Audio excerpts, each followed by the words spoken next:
Han Kang walked down the long hallway of the Galactic Council Station.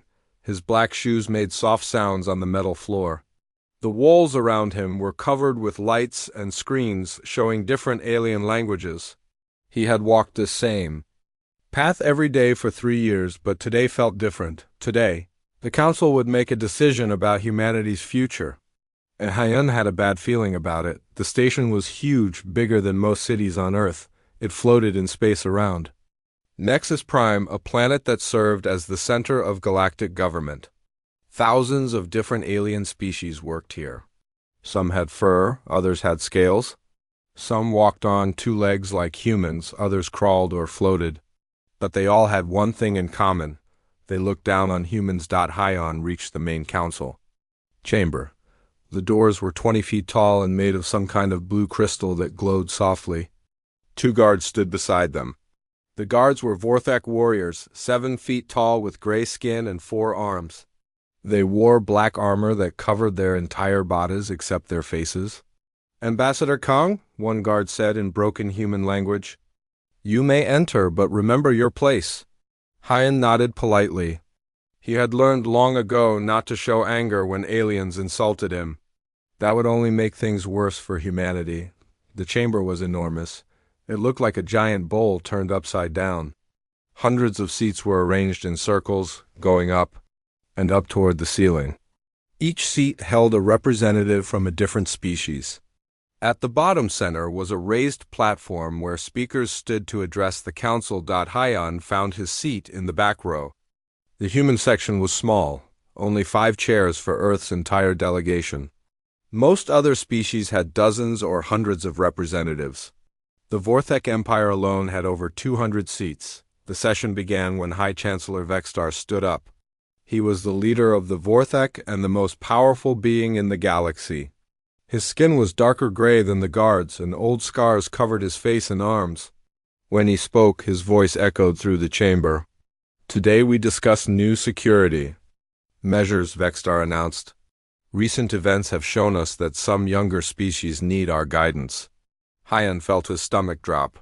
He knew Vextar was talking about humans. Another alien stood up.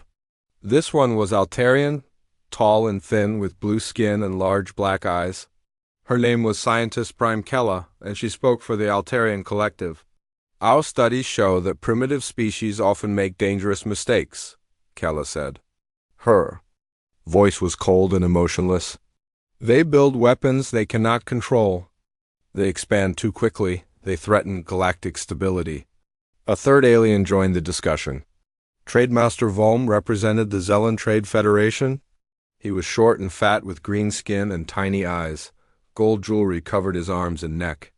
"The economic data supports this conclusion," Volm said in a squeaky voice. "Younger species disrupt established trade routes.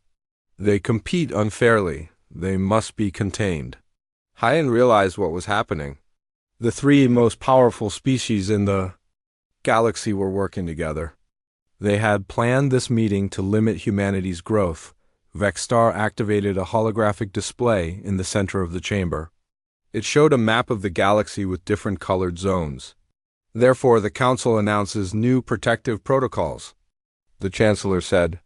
"All species with fewer than 100 years of space travel will be placed under Council oversight." The map changed. Red zones appeared around human colonies. Han counted them quickly. Humanity would be limited to exactly 12 star systems. They currently controlled 23. "What does this mean for daily operations?" asked a representative from a bird-like species called the Kaveri. Scientist Prime Kella answered. "Restricted species cannot expand without Council permission. They cannot develop certain technologies. They cannot form military alliances with other restricted species. Council inspectors will monitor all activities." Hyen stood up. "I request permission to speak." A wave of laughter rippled through the chamber. Many aliens found it amusing when humans tried to participate in serious discussions. Vextar looked annoyed. "Very well, human. Speak quickly." Hyen walked down to the speaking platform. He had given speeches here before, but never with so much at stake. The platform felt cold under his feet. Honored representatives, Hyon began. Humanity objects to these protocols. We have followed all galactic laws. We have harmed no one. We ask only for the same rights given to other species. More laughter echoed through the chamber. Trademaster Volm shook his head. Rights must be earned, little human, Volm said. Your species is barely 3 centuries old in space. We have been traveling the stars for thousands of years? Age does not determine wisdom, Hyon replied. Humans have much to offer the galaxy. Our scientists have made important discoveries. Our traders bring new ideas to old markets. Our soldiers have fought beside council forces against pirates and raiders. Scientist Prime Kella stood up. Human science is crude and dangerous. Human trade disrupts established systems. Human military actions are unpredictable and violent. That is not true, Hyon said, trying to keep his voice calm. I can provide data that proves enough. Vextar's voice boomed through the chamber. The decision is made. Humans will comply with protective protocols or face enforcement action. Hyon felt anger building in his chest, but he forced himself to stay polite. Then I formally request a hearing to present humanity's case. The 3 leaders looked at each other. Vextar smiled, showing sharp teeth. Very well, the Chancellor said. The Council will hear humanity's formal objections. Sometime next cycle, Hyon's heart sank. A cycle meant 1 standard galactic year, about 14 Earth months. But the protocols begin immediately, Trademaster Volm added with obvious pleasure. This is unfair, Hyon said. You cannot implement restrictions before hearing our response. We can do whatever we choose, Vextar replied. This is the Galactic Council, not a human democracy. Power determines policy here. The Chancellor waved his hand dismissively. The session is ended. Council forces will begin monitoring restricted systems within 10 standard days. Hyon stood on the platform as aliens filed out of the chamber. Many of them were talking and laughing. Some pointed at him and made comments in their own languages. He did not need to understand their words to know they were mocking him. In just 10 minutes, his species had been reduced to the status of children. Humanity would be watched, controlled, and limited in everything they tried to do. And there was nothing he could do to stop it, but as Hyon walked back through the crystal doors, his mind was already working. The major powers thought they had won. They believed humans would accept this treatment like so many other species had before. They were about to discover how wrong they were. Hyon Kang had spent 3 years learning how the galaxy really worked.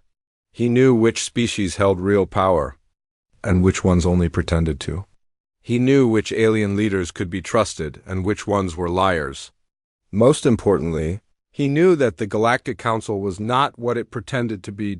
It was time to use that knowledge, the aliens thought. They were dealing with a primitive, helpless species. They were about to learn that underestimating humans was the biggest mistake they could make. Han Kang walked back to the human section of the station feeling angry and worried. The hallways seemed longer now, and the alien faces he passed looked more hostile than before. Word about the protective protocols was already spreading. He reached the human embassy, a small group of rooms on level 47. Compared to the huge spaces given to the major powers, it was tiny. But it was home to the 5 humans who represented all of Earth in galactic politics. Myra Sao was waiting for him in the main office. She was 28 years old and one of the smartest people Hyon had ever met. Before coming to the station, she had worked for Earth's intelligence services, studying alien governments and their secrets. How bad is it? Myra asked as soon as Hyon walked in. Worse than we thought, Hyon replied. He sat down heavily in his chair. They want to cut us down to 12 systems. Council inspectors will watch everything we do. And we have to wait over a year just to object. Myra's face went pale. 12 systems? We have families on 23 worlds. What happens to the other 11 colonies? I don't know, Hyon said.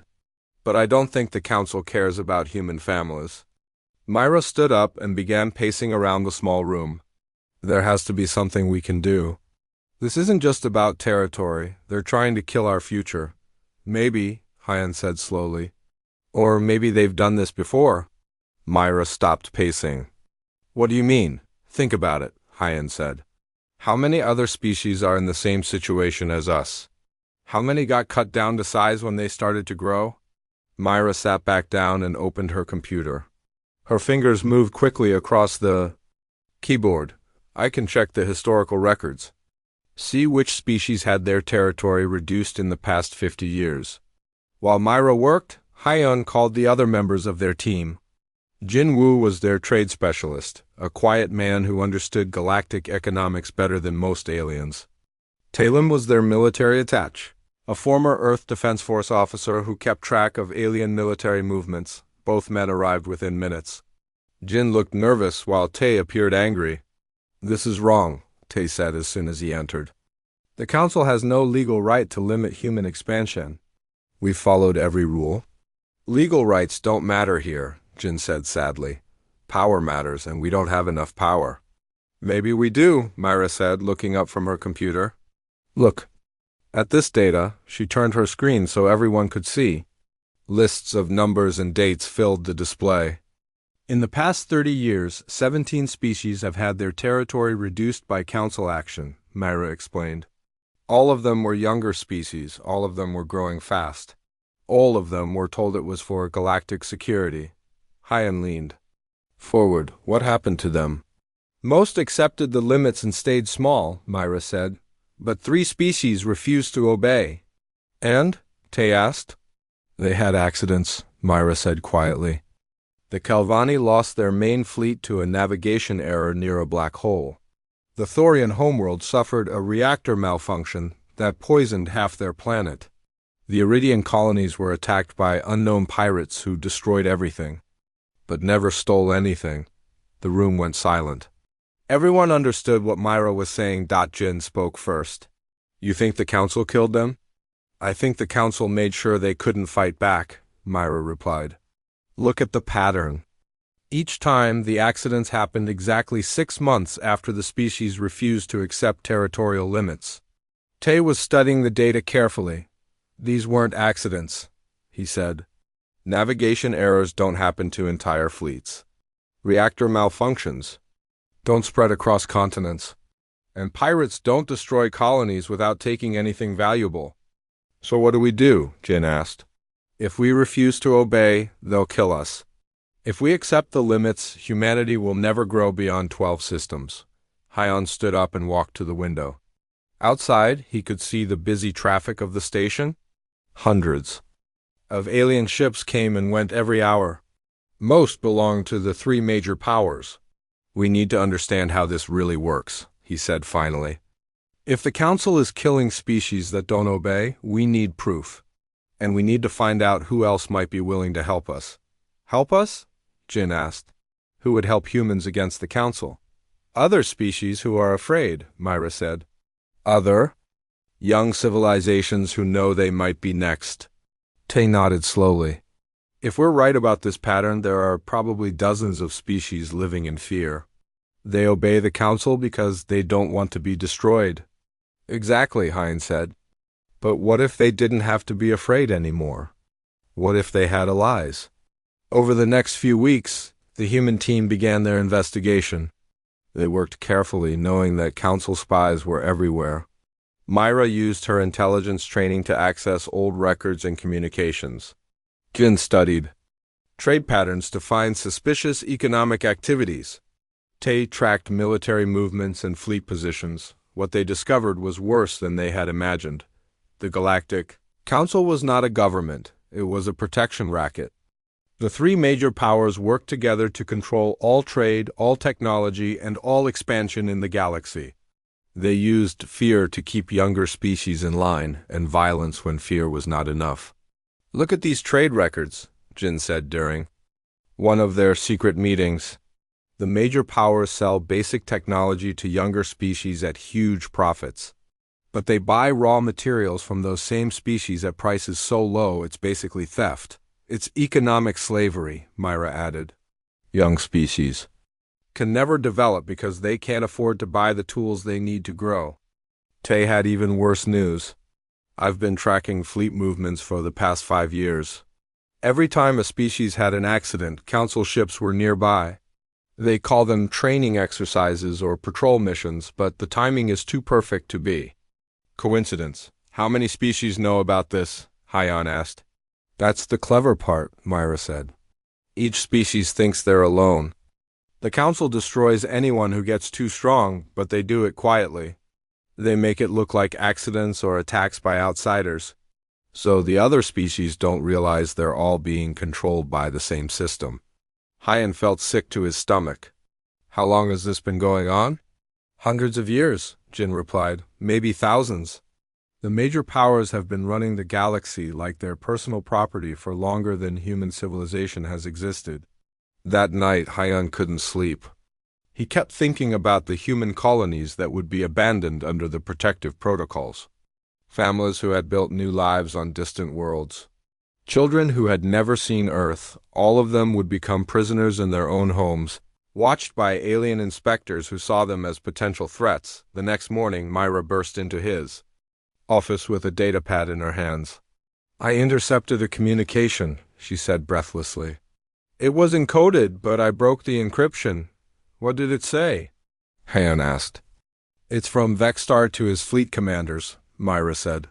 They're planning the timeline for humanity's corrective measures. She handed him the datapad. Han read the message and felt his blood turn cold. The council was giving humanity exactly 6 months to accept the protective protocols. If humans refused or tried to resist, 3 outer colonies would be destroyed as an example.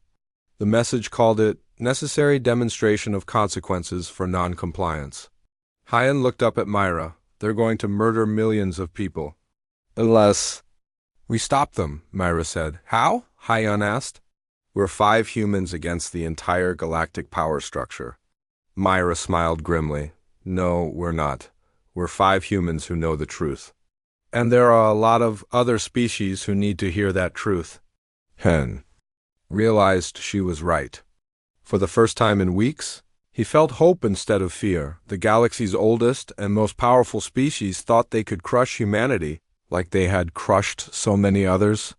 But they had made one critical mistake. They had never faced a species that specialized in bringing others together. It was time to change that. Han Kang stood in the station's lower levels, far from the fancy chambers where the major powers held their meetings. Down here, the walls were plain metal and the lights were dim. This was where the smaller species had their offices, the ones the council barely noticed. He was meeting with Ambassador Kryn of the Bavari, a species that looked like walking lizards with bright green scales. The Bavari controlled only 4 star systems, and the council treated them like servants. You want us to do what? Kryn asked, his yellow eyes wide with fear. I want you to talk to other small species, Hyan said calmly. Share information, work together. That is forbidden, Kryn whispered, looking around nervously. The council says small species cannot form alliances without permission. The council says many things, Hyan replied, but they cannot watch everyone all the time. Myra SCO stood beside Hyan holding a datapad. We have proof that the council has been lying to everyone, she said. They destroyed the Calvani. They poisoned the Thorian homeworld. They're not protecting the galaxy, they're controlling it. Kryn's scales changed color from green to pale yellow, a sign of distress in Bavari culture. Even if this is true, what can we do? We are weak. Alone, yes, Hyan said. But together? Together we might be strong enough to make a difference. This conversation had been happening for weeks. Hyan and his team were carefully approaching smaller species throughout the station. They chose their targets carefully, species that had reason to fear the council, but were not completely broken by years of oppression. Some refused to listen. The Centauri representative ran away as soon as Hyan mentioned working together. The Plix ambassador reported their meeting to council security, though fortunately nothing came of it, but others were interested. Very interested. Back in the human embassy, Hyan met with Suhan, Earth's head of xenocultural studies. She was a small woman with sharp eyes who understood alien psychology better than most aliens understood themselves. The key is trust, Sue explained as she reviewed their progress. These species have been afraid for so long they've forgotten how to hope. We need to show them that cooperation is possible. How? Myra asked. Start small, Sue said. Don't. Ask them to risk everything at once. Ask them to share information. Ask them to introduce us to species they trust. Build relationships slowly. Juancho, their logistics coordinator, had been working on secure communication systems. He was a quiet man who rarely spoke, but when he did, everyone listened. I've established encrypted channels with 16 species so far, he reported. The Bavari connected us to the Quell. The Quell introduced us to the Narek. Each connection leads to more connections. Like a web, Hyan said, understanding. Exactly, Juan replied. And the council cannot monitor all of it. The breakthrough came when they met Yuna Kim, a junior diplomat who had just arrived from Earth. She was only 25 years old, but she had an incredible gift for languages. Within days of arriving, she was speaking basic phrases in a dozen alien tongues. The Vashi want to meet with you, Yuna told Hyan excitedly, but they're scared. They need reassurance. The Vashi were an insect-like species that communicated through clicking sounds and sent signals. Most species found them disgusting and avoided them completely. But Yuna had spent hours learning their language and customs. What kind of reassurance? Hyan asked. They want to know that humans won't abandon them if things get dangerous, Yuna explained. They've been betrayed before. The meeting with the Vashi was held in their embassy, a series of tunnels that smelled like flowers and earth.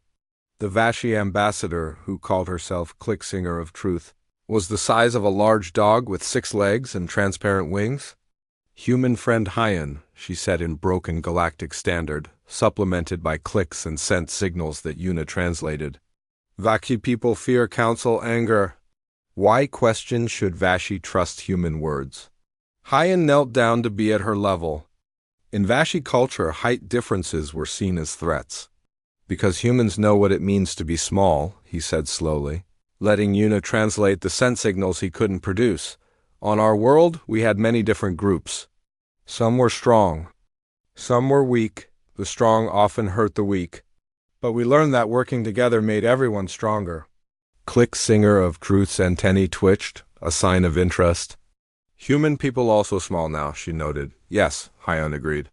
The council sees us as just another weak species to control. But we refuse to accept that. The conversation lasted 3 hours. By the end, the Vashi had agreed to share information about council activities in their sector. More importantly, they introduced the humans to 12 other species that the major powers ignored. Within 2 months, the network had grown beyond anything Hyan had imagined. What started as conversations between a few scared species had become a galaxy-wide web of communication and cooperation. Myra tracked their progress on a holographic map in the embassy's secure room. Colored lines connected dozens of star systems, showing which species were talking to each other. We now have contact with 63 species across 31 sectors, she reported. They're sharing trade information, military intelligence, and diplomatic strategies. What kind of intelligence? Tae Lim asked. He had been analyzing the information flowing through their network. Council fleet movements, Myra replied. Economic manipulation data. Evidence of past attacks. Some of these species have been keeping records for decades, waiting for someone to share them with. Jinwoo had been studying the economic data. The numbers are incredible, he said. If these species stopped paying the inflated prices the council demands and started trading fairly with each other, they could cut the major powers' profits by 60%. Economic warfare, Hyan said thoughtfully. Better than military warfare, Jin replied. Cheaper, safer, and harder for the council to stop. The most surprising ally came from an unexpected source. The Wanderers were a nomadic species that traveled between star systems in massive ships, trading and sharing news. Most governments ignored them because they had no fixed territory to control. Their representative, an elderly woman named Starpath Walker, approached Hyan directly. Young human, she said in perfect galactic standard. The Wanderers have watched the council for 500 years. We know their secrets, we know their weaknesses, and we know their fear. What do they fear? Hyan asked. Unity, Starpath Walker replied. The Council's power comes from division. They keep species separate, suspicious, afraid. When species work together, the Council becomes weak. She handed Hyan a small device that looked like a crystal flower. This contains jumproot. Data for the entire galaxy, she explained. Paths the Council doesn't know about. Ways to travel and communicate without being detected. The Wanderers gift this to the network you are building. Why? Hyan asked, amazed by the generosity.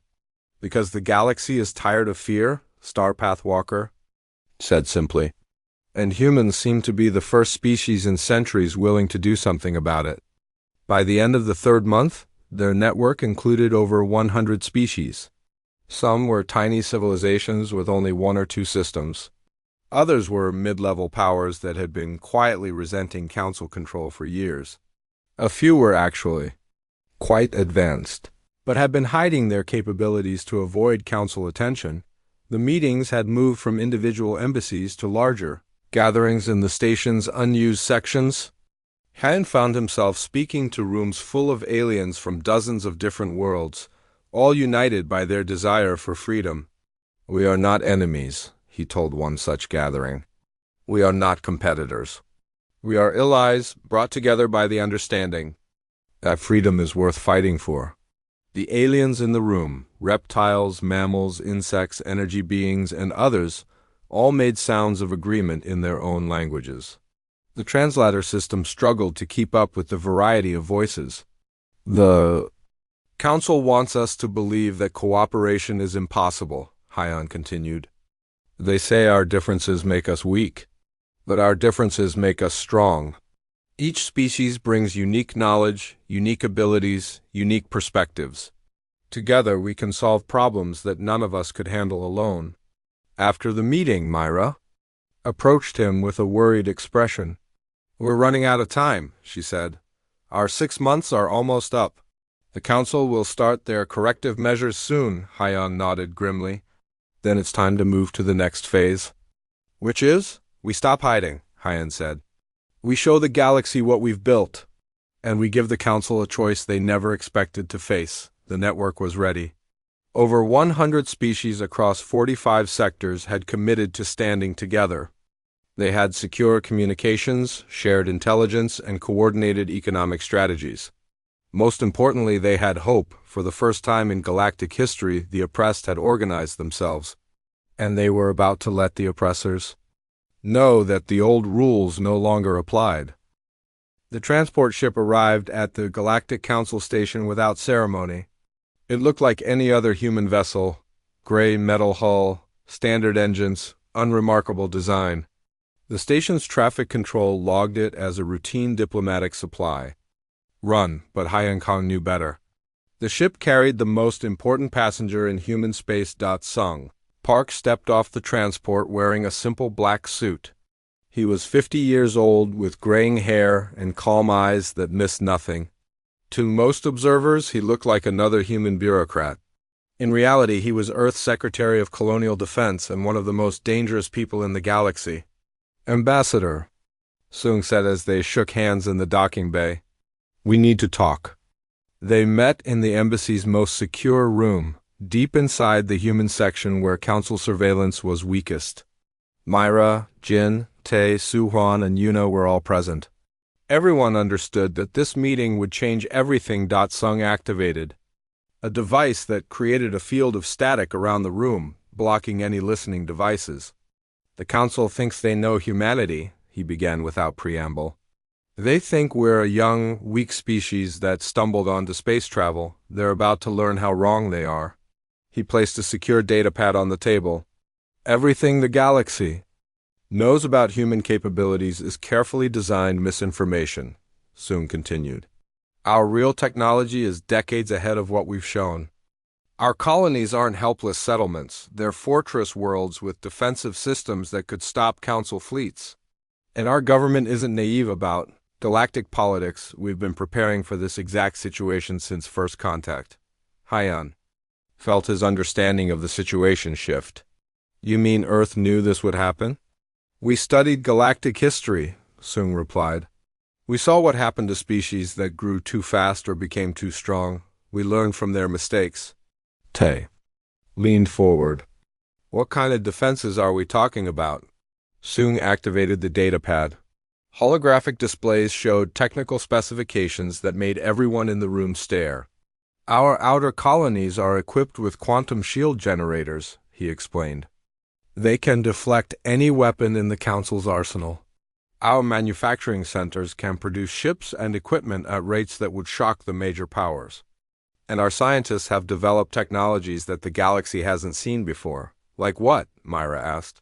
Instant communication across any distance, Sung said. Cloaking systems that make ships completely invisible. Weapons that can disable. Electronics without harming living beings. We've been hiding our advancement to avoid making the Council see us as a threat too early. Jin was studying the economic data.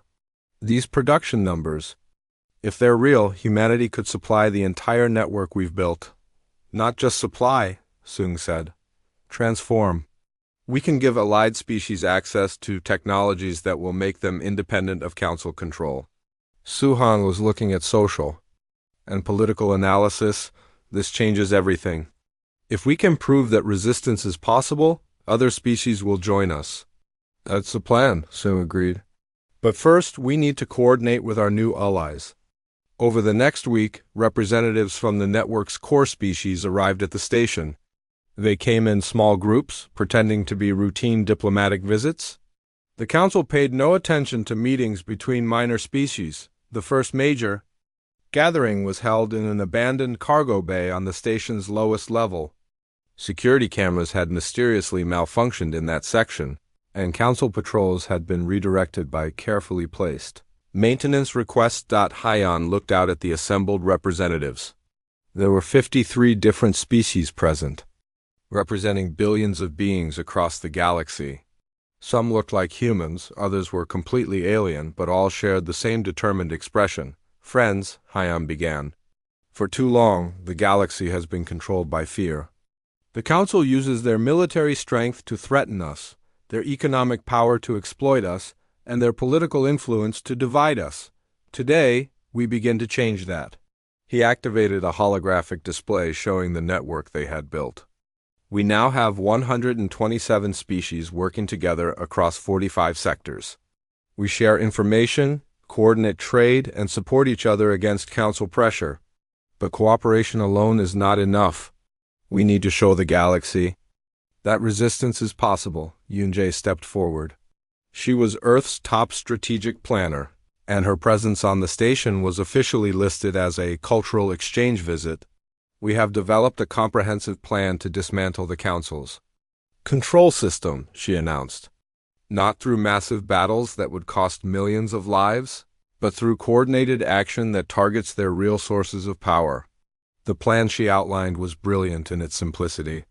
Instead of fighting the Council's military directly, they would attack the economic and political foundations of their control. Phase 1 involved coordinated trade boycotts. All network species would stop buying overpriced technology from the major powers and start trading fairly with each other.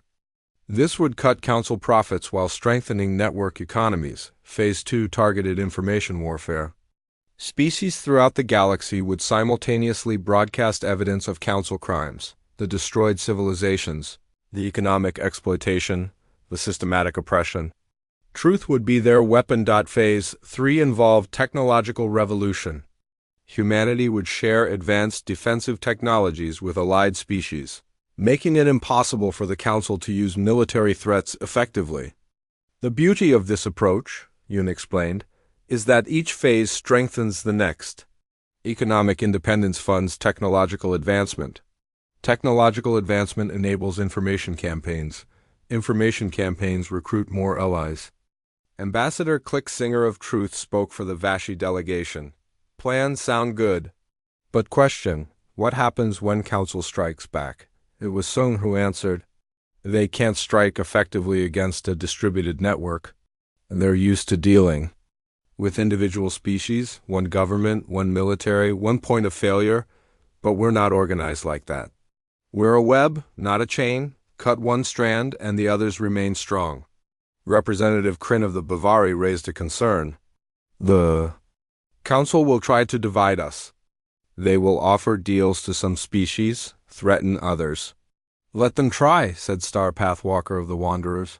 The Wanderers have watched unity born and die across the galaxy. This unity is different. It is built on trust and mutual benefit. Not fear or greed, it will not break easily.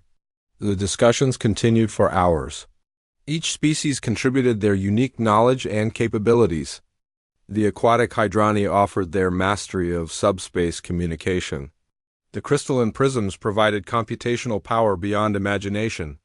The tiny quells shared their expertise in nanotechnology. What emerged was not just a resistance movement, but a true alliance. Each member species brought something valuable to the group, and each received benefits that exceeded their contributions. Yuna. Kim had been working with the network's communication specialist to prepare for the information campaign. We've identified key population centers on every major world, she reported. When we broadcast our message, it will reach billions of beings simultaneously. What about council jamming? Kay asked. We're using Wanderer communication paths and Hydrani subspace techniques, Yuna replied. The council doesn't even know these methods exist. Juancho had been coordinating logistics across the network. Supply chains are in place. Each species knows their role. When we begin active resistance, we can sustain operations indefinitely. The final element came from an unexpected source. The Prisms, a species of living crystal beings, had been monitoring Council military communications for decades. We know their response protocols. Their representative pulsed in light patterns that the translators converted to speech. They have contingency plans for individual species rebellion, but no protocols for network-wide resistance. Their command structure cannot adapt quickly to distributed opposition. By the end of the week, everything was ready. The network had grown to 147 species.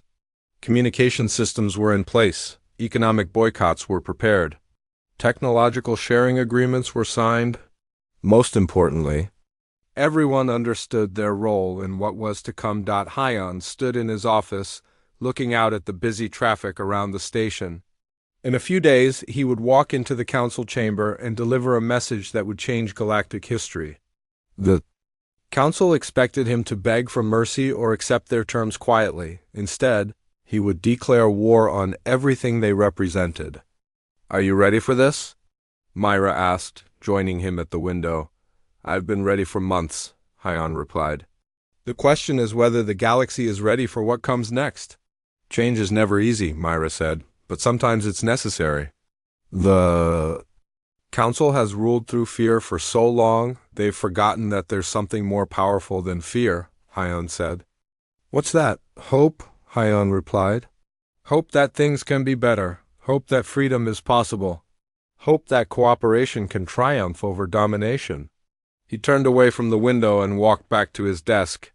And there were final preparations to make, last messages to send, and a speech to review one more time. In 3 days, Han Kong would stand before the most powerful beings in the galaxy and tell them that their time was over.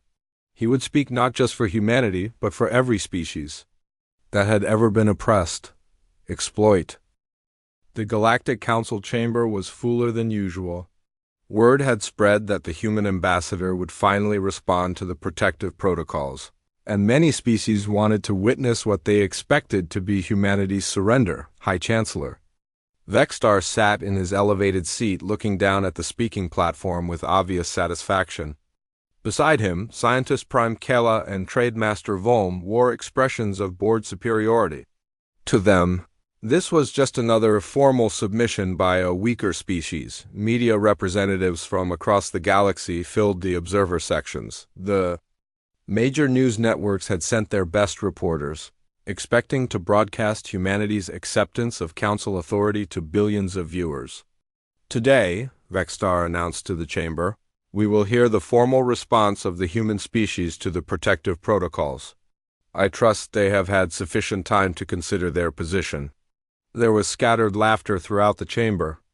Most representatives assumed that 3 months had been enough time for humanity to realize the futility of resistance. Hyun Kong walked slowly to the speaking platform. He carried a single datapad and wore the same simple black suit he had worn for 3 years. Nothing about his appearance suggested that he was about to change galactic history, but in the observation galleries, representatives from 147 species watched with different expressions. They knew what was coming. Honored representatives, Hyun began, his voice carrying clearly through the chamber's acoustics. 3 months ago, this council imposed restrictions on humanity and many other species. You called these restrictions necessary for galactic security. He paused, looking around the chamber. Today I stand before you not as humanity's ambassador, but as the elected representative of the Free Species Alliance. The chamber erupted in confused murmurs. Most representatives had never heard the term Free Species Alliance before. Vextar's eyes narrowed. What alliance? Humans are forbidden from forming military alliances without council approval. This is not a military alliance, Hyun replied calmly. This is an alliance of truth, and truth, Chancellor, requires no one's permission. He activated his datapad, and holographic displays appeared throughout the chamber. The displays showed star maps with connecting lines between dozens of systems. For the past 3 months, 147 species across 45 sectors have been sharing information about Council activities, Hyun continued. What we discovered will shock every being in this galaxy. The first display showed economic data. Numbers and charts filled the air above the representatives' heads. The Council has been systematically exploiting younger species for over 500 years, Hyun announced. You sell technology at prices inflated by 300%. While buying raw materials at 60% below fair market value.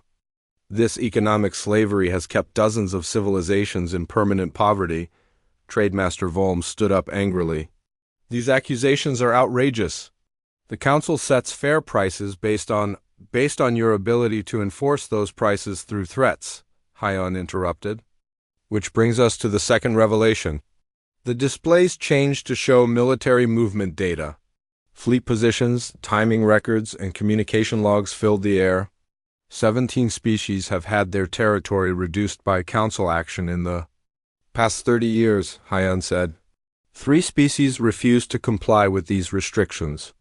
All 3 suffered mysterious accidents exactly 6 months after their refusal. He highlighted specific data points as he spoke. The Calvani fleet's navigation error occurred while Council ships conducted training exercises in the same sector. The thorium reactor malfunction happened during a Council inspection visit. The Iridian colonies were attacked by unknown pirates using weapons that matched Council military specifications. Scientist Prime Kella's blue skin had turned pale. You cannot prove, we can prove everything, Hyun said firmly. The Free Species Alliance has gathered 5 centuries of evidence. Economic records, military communications, diplomatic correspondence. The pattern is clear to anyone willing to see it. The displays changed again, showing a timeline of Council actions across galactic history. The Galactic Council is not a government, Hyun declared. It is a protection racket operated by 3 species who use fear and violence to control everyone else. You are not leaders, you are criminals. The chamber exploded into chaos. Representatives shouted in dozens of languages.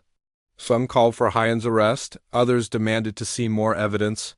The media crews scrambled to broadcast the unprecedented accusations. Vextar pounded his ceremonial staff on the floor. Silence! These lies will not be tolerated. They are not lies, Hyun said, his voice somehow carrying over the noise. And they are being broadcast live to every inhabited world in the galaxy. Neri Lem, Earth's head of communications, had been working for months to coordinate this moment. As Hyun spoke, the same information was being transmitted simultaneously across 147 star systems. Advanced communication networks, including Wanderer paths and Hydrani subspace channels, carried the signal to billions of viewers on worlds throughout the galaxy. Beings were watching their local news broadcasts suddenly cut to emergency transmissions. Evidence of council crimes filled screens in living rooms, public squares, and government buildings. "You planned this," Vextar said, his voice filled with rage. "We prepared for this," Hyon corrected, "because we knew you would never willingly give up your power." "Power that we earned through strength and wisdom," Scientist Prime Kella said. "Power that you stole through murder and intimidation," Hyon replied, "but that ends today." He activated a new section of his data pad. "I hereby declare, on behalf of the Free Species Alliance, that we reject the authority of this corrupt council. We will no longer pay your inflated prices. We will no longer accept your territorial restrictions. We will no longer live in fear of your threats. You declare war on the entire galactic order?"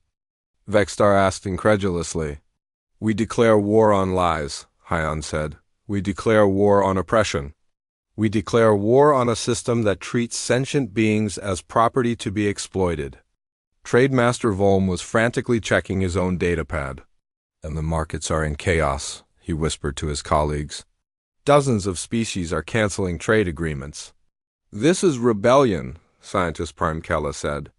"We will crush it like we have crushed all the others. You can try," Hyon said.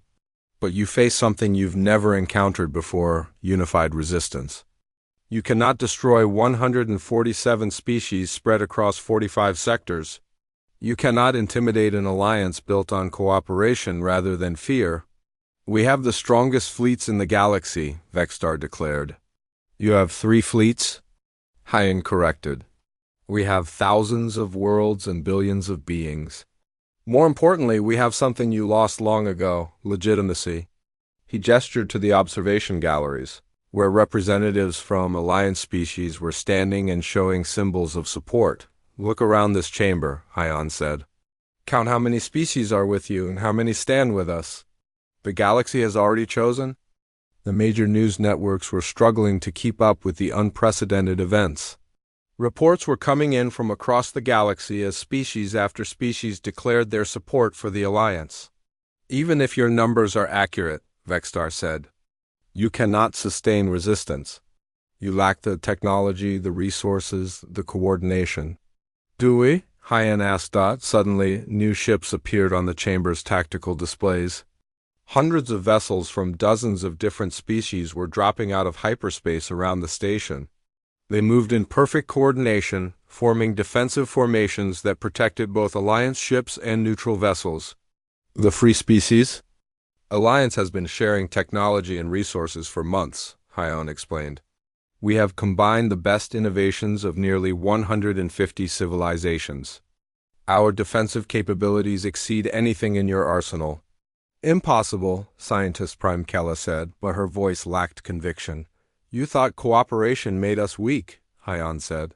"But cooperation made us strong. While you competed against each other for dominance, we learned from each other. While you hoarded secrets to maintain power, we shared knowledge to create abundance." He paused, letting his words sink in. "The age of council rule is over. A new age begins today, an age of freedom, cooperation, and mutual respect." Vextar stood up, his face twisted with rage. "You think this is over? We will destroy every one of your worlds. We will hunt down every member of your so-called alliance. You will find that very difficult," Hyon interrupted, "considering that your own people are watching this broadcast." The displays showed massive demonstrations on the homeworlds of all 3 major powers. Citizens who had been told that council rule was necessary for their security were learning that their governments had been committing genocide and exploitation for centuries. "Your own populations are demanding answers," Hyon said. "They want to know why their leaders have been murdering innocent people. They want to know why their taxes have been funding oppression instead of progress." For the first time since Hyon had known him, Vextar looked uncertain. "This cannot stand," the Chancellor said, but his voice lacked its usual authority. "It already stands," Hyon replied. "The Free Species Alliance is not a rebellion, it is a revoluti." 6 months had passed since Hong Kong's declaration in the council chamber, and the galaxy was unrecognizable. The massive space station that had once housed the galactic Council now served as the temporary headquarters of the Free Species Assembly. The grand chambers where 3 species had ruled over hundreds were being converted into meeting halls where every voice could be heard. Hyon stood in what had once been High Chancellor Vextaris' private office, now a simple meeting room for Alliance coordinators. Through the windows, he could see ships from dozens of different species working together to rebuild the station's infrastructure. Kong Wu, the new director of diplomatic relations, entered with the daily reports. He was younger than Hyan, but the past months had aged him quickly. Managing relationships between nearly 200 species was not an easy job. The latest membership applications, Kong said, placing a datapad on the desk. 18 more species requested to join the Alliance yesterday, including 3 from former Council territory. Hyan smiled. The Alliance had grown from 147 species to 193. More surprisingly, the growth was accelerating rather than slowing down. Any from the major powers? He asked. The Altarian colony at Rigel Prime, Kong replied. They declared independence from the collective 3 days ago and asked for alliance protection. This was happening throughout the former Council territories. Individual worlds and systems were breaking away from the major powers and requesting alliance membership. The old empires were fragmenting as their populations learned the truth about their government's crimes. Laya Moon, the Alliance's Secretary for Internal Affairs, joined them for the morning briefing. She managed the complex logistics of keeping nearly 200 different species working together effectively. Trade statistics, she reported, activating a holographic display. Alliance internal trade has increased by 400% since we eliminated the Council's price controls. Resource sharing agreements are functioning smoothly. Most importantly, no Alliance member is facing shortages of essential goods. The economic transformation had been dramatic. When species stopped paying inflated prices to the major powers and started trading fairly with each other, prosperity spread throughout Alliance territory. Worlds that had struggled under Council exploitation were experiencing unprecedented growth. What about the resistance movements? Hyan asked. Laya's expression darkened. The Vorthek are still trying to suppress the rebellion on their core worlds, but it's spreading faster than they can contain it. 3 more systems declared independence last week. The major powers had tried to use military force to maintain control, but it had backfired spectacularly. Every heavy-handed response created more rebels. Every attempt at intimidation drove more species toward the Alliance. The collective is fragmenting the fastest, Kong added. Their rigid hierarchy couldn't adapt to democratic pressure. Scientist Prime. Kella was removed from power by her own people 2 months ago. A communication alert sounded and the room's main screen activated. The face that appeared was familiar. Star Pathwalker of the Wanderers, now serving as the Alliance's chief mediator. Hyan, she said, her aged features showing both exhaustion and satisfaction. The vote is complete. And? Hyan asked, though he already knew the answer from her expression. Unanimous approval? Star Pathwalker replied. The Free Species Assembly has formally established the new galactic government. Equal representation for all members, decisions by consensus, and a constitution that guarantees fundamental rights for every sentient being. Hyan felt a weight lift from his shoulders. For months, the Alliance had been working toward this moment, the creation of a truly democratic galactic government to replace the Council's oligarchy. When does it take effect? Laya asked. Immediately, Star Pathwalker replied. We are no longer a rebellion or a resistance movement. We are the legitimate government of the galaxy. The ceremony was held in the main assembly hall 3 days later. Representatives from 193 species gathered to witness the birth of the new galactic order. The hall itself was symbolic of the change that had taken place. Instead of the tiered seating that had emphasized hierarchy, the new arrangement placed all representatives on the same level. Instead of a raised platform for speakers, there was a circular stage where anyone could address the assembly as an equal. Hyan walked to the center of the circle, but he was not there as humanity's representative. The Alliance had elected him. as their first Secretary General, a position that rotated between species to ensure no single civilization could dominate. "Friends," he began, and the word carried more weight than any title the old council had ever used. "Today we prove that the greatest weapon against tyranny is not superior firepower, but the simple courage to stand together and say, 'Enough.'" The assembly hall erupted in sounds of approval from dozens of different species. Clicks, chirps, roars, and musical tones blended into a symphony of unity.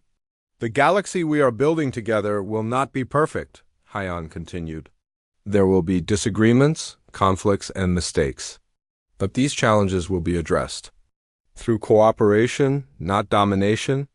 Through discussion, not destruction. Through justice, not fear."